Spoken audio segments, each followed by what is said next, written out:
Hello friends, welcome back to my channel. हम करेंगे आज कम्युनिकेशन के और टीचिंग एप्टीट्यूड के एमसीक्यू। बहुत ही इंपॉर्टेंट एमसीक्यू है, वीडियो को लास्ट तक देखिएगा। क्वेश्चन नंबर फर्स्ट है, listening is badly affected by. Listening किससे अफेक्ट होती है? मैसेज ओवरलोडेड होते हैं, या फिर आपकी जो स्पीकिंग की जो स्पीड है वो ज्यादा हाई है, या साइजेबल हियरिंग लॉस आपको है, इनकी जिसको फिजियोलॉजिकल प्रॉब्लम भी कहते हैं, ऑल ऑफ द अबव। देखिए, लिसनिंग जो है इन सभी फैक्टर्स के कारण क्या होती है? अफेक्ट होती है। नेक्स्ट क्वेश्चन है, you are in a class on the very first day of the opening session and take introduction of the student. The primary objective of this introduction for you is. देखिए, आप एक teacher के रूप में first session के अंदर आप जैसे ही सेशन ओपन होता है आप जाते हैं और इंट्रोडक्शन लेते हैं स्टूडेंट का। तो इस इंट्रोडक्शन का प्राइमरी ऑब्जेक्टिव क्या है? आप स्टूडेंट की पोटेंशियलिटी के बारे में जानना चाहते हैं, साथ ही उनकी फैमिली स्टेटस को सिलेक्शन करते हैं उन स्टूडेंट का। ठीक है, who can do the school job for you, जो आपके लिए स्कूल का काम कर सकते हैं। या फिर आइडेंटिफिकेशन करते हैं पोटेंशियल स्टूडेंट की, जो क्या करती है, who may serve you throughout this session. ठीक है, या नन ऑफ द अबव। यहाँ पे क्या इसका राइट आंसर होगा? ये होगा to know about student potentiality. Student की पोटेंशियल को जानना कि वो कितना काम कर सकते हैं, साथ ही साथ उनकी जो फैमिली स्टेटस है। ठीक है, ये आपका इंट्रोडक्शन का मतलब होगा या प्राइमरी ऑब्जेक्टिव होगा। नेक्स्ट क्वेश्चन है, द प्रोसेस ऑफ कम्युनिकेशन इनहांसेस। जो प्रोसेस होती है कम्युनिकेशन की वो इनहांस करती है, किसके थ्रू इनहांस होती है?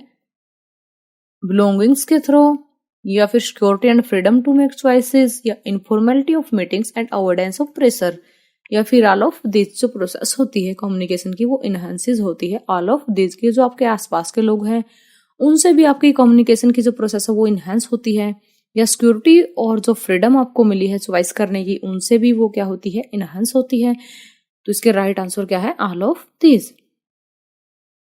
नेक्स्ट क्वेश्चन है, which of the following skill has the largest share in communication time in school और कॉलेज?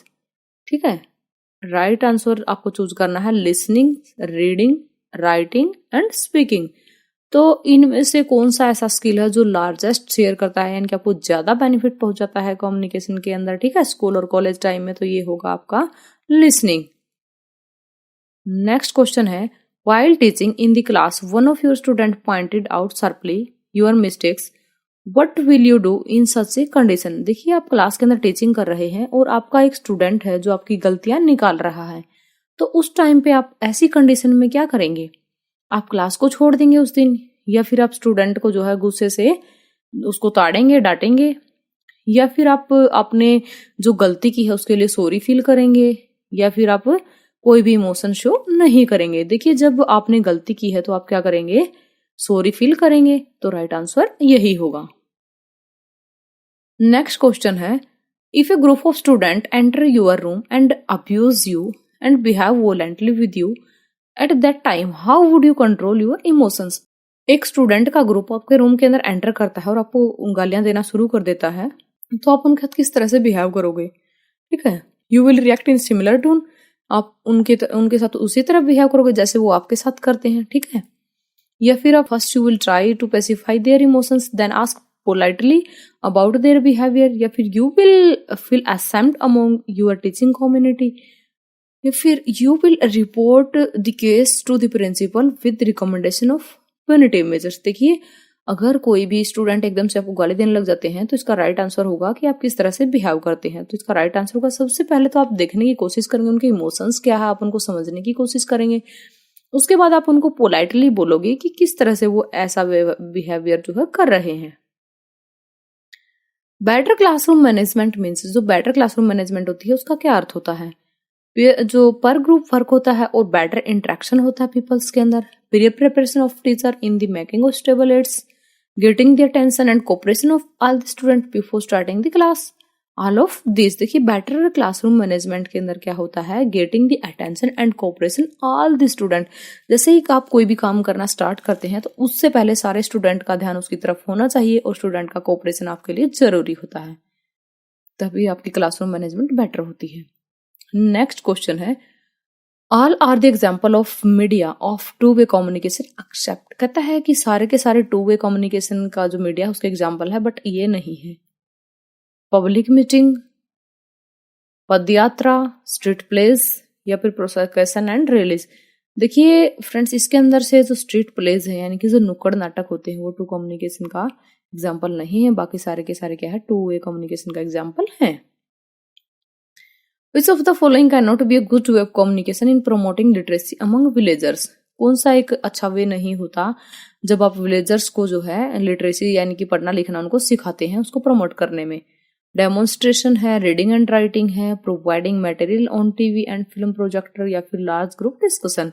देखिए इसके अंदर से जो रीडिंग और राइटिंग है वो एक गुड वे नहीं होता, बट डेमोन्स्ट्रेशन और जो providing material TV and film projector और लार्ज ग्रुप डिस्कशन होते हैं ये एक बेटर वे होते हैं या गुड वे होते हैं कम्युनिकेशन का, ठीक है, लिटरेसी को देने के लिए या इम्पार्ट करने के लिए विलेजर्स के अंदर। Teachers who are enthusiastic in the classroom teaching, options आपके सामने हैं। Often lack proficiency in the subject which stay hidden under their enthusiasm, simply dramatize to hold the students' attention, involve the students in the teaching learning process, या फिर all of the above। देखिए वो teacher जो enthusiastic होते हैं classroom teaching के अंदर वो क्या करते हैं, अपने स्टूडेंट को क्या करते हैं, इन्वॉल्व करते हैं टीचिंग लर्निंग प्रोसेस के, यानी कि जो टीचर ज्यादा उत्साही होते हैं टीचिंग के लिए, क्लासरूम टीचिंग के लिए, वो क्या करते हैं, अपने स्टूडेंट को भी क्या करते हैं, इन्वॉल्व करते हैं टीचिंग लर्निंग प्रोसेस के अंदर, तभी जो है लर्निंग और जो टीचिंग है वो बेटर वे से हो पाती है। All are the component of listening, सारे के सारे कंपोनेंट लिसनिंग के एक्सेप्ट इनमें से कोई एक नहीं है। Hearing, attending, being attentive, answering, या फिर अंडरस्टैंडिंग एंड रिमेम्बरिंग। देखिए सारे के सारे लिसनिंग के कंपोनेंट है, ये क्वेश्चन बहुत ही इजी है, और एक नहीं है तो वो कौन सा नहीं है, आंसरिंग नहीं है, ठीक है, क्योंकि ये लिसनिंग में नहीं है, ये स्पीकिंग की कैटेगरी में आएगा, इसको स्पीकिंग का कंपोनेंट कहेंगे। नेक्स्ट क्वेश्चन है, if a student wear some और dress and attends your class then you will. एक स्टूडेंट आपकी क्लास में अलग तरह की ड्रेस पहन के आता है, यानी कि जो स्कूल की यूनिफॉर्म नहीं है वो नहीं पहन के आता, अलग तरह की ड्रेस पहनता है और आपकी क्लास अटेंड करता है, तो आप क्या करेंगे? Ask the student do not attend the class, student को बोलोगे कि आप क्लास अटेंड ना करें, मेरे जो कौन ही उसका मजाक बनाएंगे या कम्युनिकेट करेंगे उसके साथ कि इस तरह के कपड़े नहीं पहनने चाहिए। Note given attention on it, उसके ऊपर कोई ध्यान नहीं दोगे। देखिए एज ए टीचर होने के नाते आपका फर्ज बनता है कि आप स्टूडेंट के साथ कम्युनिकेट करोगे और उनको बताओगे कि इस तरह की ड्रेसेस जो स्कूल के अंदर नहीं पहननी चाहिए। नेक्स्ट क्वेश्चन है, which of the following is not a successful communicator? ठीक है, इनमें से कौन सा सक्सेसफुल कम्युनिकेटर नहीं है? सक्सेसफुल कम्युनिकेटर के देखिए यहाँ पे ऑप्शन गिवन है, one who present material in A precise and clear way, जो मटेरियल को प्रेजेंट करता है प्रिसाइज और क्लियर वे से, या फिर वन हु इज एबल, जो एबल है, अडेप्ट करता है हिमसेल्फ, अपने आप को वो कम्युनिकेट कर सकता है जो सामने वाले की जो लैंग्वेज है उसके साथ, या फिर one who knows a lot but is somewhat reserve in his attitude, कहता है कि वो जानता बहुत ज्यादा बट वो एक एटीट्यूड ज्यादा रखता है, वो मतलब कुछ कहना नहीं चाहता, या फिर one who sometime become informal before the receiver and develop rapport, कहता है कि एक ऐसा आदमी जो इनफॉर्मल हो जाता है कभी कभी, ठीक है, रिसीवर्स के सामने और अपनी रेपोर्ट उनसे डेवलप कर लेता है। तो इसके अंदर जो सक्सेसफुल कम्युनिकेटर है वो उसकी 3 क्वालिटीज यहाँ पे गिवन है बट एक नहीं है, तो वो होगी option C, one who know a lot, जानता तो बहुत ज्यादा है बट वो क्या करता है कि अपना एटीट्यूड रखता है, वो किसी को बताना नहीं चाहता, वो अपनी चीजें जो है अपने पास रिजर्व रखता है। नेक्स्ट क्वेश्चन है, the most important aspect of communication listening can be improved by, जो मोस्ट इंपोर्टेंट एस्पेक्ट है कम्युनिकेशन का और लिसनिंग का उसको इम्प्रूव किया जा सकता है, कैसे?